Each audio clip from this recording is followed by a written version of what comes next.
que é que acha destas conferências? São temas pertinentes para a atualidade? Bem, em primeiro lugar, um convite da Servola é sempre um prazer e principalmente com os palestrantes que faziam parte deste painel. É sempre muito importante discutir temas tão importantes como aquele que nós hoje estivemos aqui a tratar.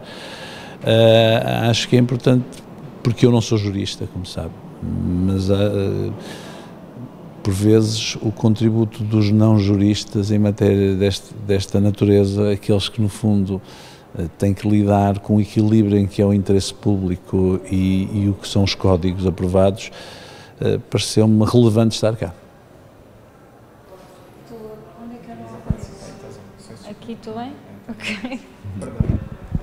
E relativamente agora ao tema que veio falar, o atual Código da Contratação Pública está adequado às necessidades do país ou necessitava de alguns ajustamentos? Eu julgo que o novo Código, e já o podemos dizer,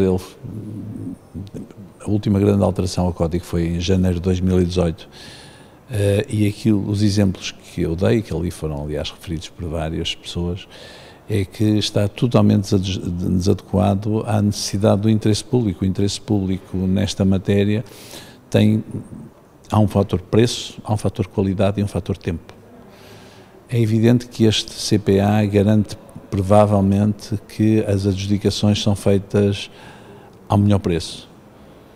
Não garante que sejam feitas à melhor qualidade, e seguramente não são adequadas ao tempo que é tão exigente num mundo que está a mudar muito rapidamente e portanto, nessa matéria o CPA é uma grande confusão.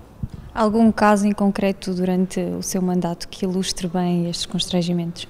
Sim, eu referi ali um caso, o caso do controle dos semáforos, se assim quiser, é talvez o caso mais paradigmático, em que nós fizemos tudo bem, lançamos um concurso internacional, esse concurso internacional amplamente publicitado, em que houve 3 concorrentes que se mostraram interessados, o que demonstra que as bases do concurso eram interessantes numa matéria muito técnica, não é propriamente os postos de semáforos, é o controle informático dos semáforos, em que nós percebíamos que tínhamos um equipamento que tem 30 anos, está totalmente obsoleto e percebemos que as exigências da cidade hoje são completamente diferentes. O Porto de Lisboa hoje, em termos de trânsito, não se compara com o que era há 30 anos atrás.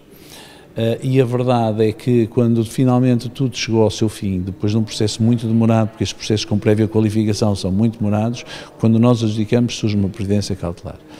Essa previdência cautelar teve efeitos suspensivos há um ano atrás. Entendeu o Tribunal que sendo um processo deste que é um processo urgente e, portanto, que não havia razão para não ter previdência cautelar. Foi há um ano e nada acontece, ou seja, passa-se um mandato sem que eu consiga fazer uma coisa absolutamente necessária. E o que eu estava a chamar a atenção é assim, isto causa imenso dano público, porque há muitas pessoas que demoram mais tempo a chegar a casa, demoram mais tempo a chegar ao trabalho, gastam mais gasolina, mais gasóleo, porque não sabem a que horas conseguem levar as crianças à escola. Porque cada vez que há uma trovoada, os semáforos avariam todos e depois eu tenho que mandar individualmente resolver o problema de cada um, porque não consigo aumentar a velocidade comercial do transporte público. Tudo isto continua pendurado. E agora perguntaria, mas a culpa é do Tribunal? Não, a culpa não é do Tribunal, a culpa é do Código da Contratação Pública, porque antigamente nós teríamos uma resolução fundamentada, como existia anteriormente, eu podia invocar o interesse público, podia ser contestado em Tribunal, mas invocando o interesse público, permitia depois que a entidade que perdeu e que reclamou, amanhã viesse a ser ressarcida por perdas e danos se a decisão do júri tivesse sido errada, porque ainda por cima a decisão não é minha, é um júri que decide. Mas admitamos que o júri, por qualquer razão, até decidiu mal. Então, neste momento, havia um fornecedor que já estava a funcionar, o interesse público estava salvaguardado, a entidade que perdeu a recorrer para o Tribunal e, ganhando, seria indemnizado pela Câmara Municipal do Porto. Isto parece-me que seria o normal e era o que antigamente sucedia. E é o que acontece para o Estado, para as câmaras não. E nesse sentido, então, como é que vê o futuro? Como é que este deverá ser? Eu vejo o futuro nesse aspecto muito mal. Se somarmos a isso, eu hoje não quis propositadamente falar, porque quis-me concentrar mais no CPA, naquilo que têm sido as enormes dificuldades que todos encontram com o Tribunal de Contas e que são bem visíveis e que vocês têm noticiado. O que acontece é que, em primeiro lugar, depois as pessoas não se podem queixar de não haver investimento público. Nós, na Câmara Municipal do Porto, no último ano conseguimos realizar 80% do investimento, mas é muito difícil. Poderíamos realizar 100% se não houvesse estes constrangimentos. E o que acontece é depois o enorme descrédito, porque naturalmente as pessoas têm muita dificuldade em perceber. O meu município não consegue compreender isto. O meu município que diz assim ao Presidente, os semáforos não funcionam. Houve uma trovoada e há 3 dias que o nosso semáforo está intermitente e eu tenho medo por causa da passadeira. E as pessoas começam a desconfiar do Estado. Ou seja, já não acham que o Estado resolva, e a Câmara Municipal do Porto faz parte do Estado, que o Estado lhes resolva de facto aquilo para os quais eles pagam, porque eles pagam impostos para isso. E eu acho que hoje há um grande sentimento de...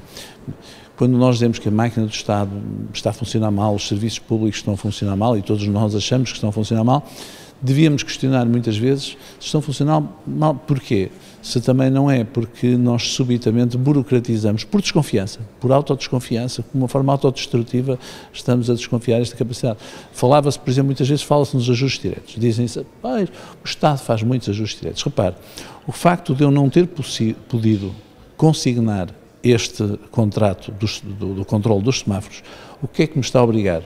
A fazer ajustes diretos com o anterior fornecedor. Não tenho outra solução, porque senão ele deixa de funcionar. Portanto, eu estou a fazer ajustes diretos exatamente por causa disto, por causa de um concurso público desta natureza.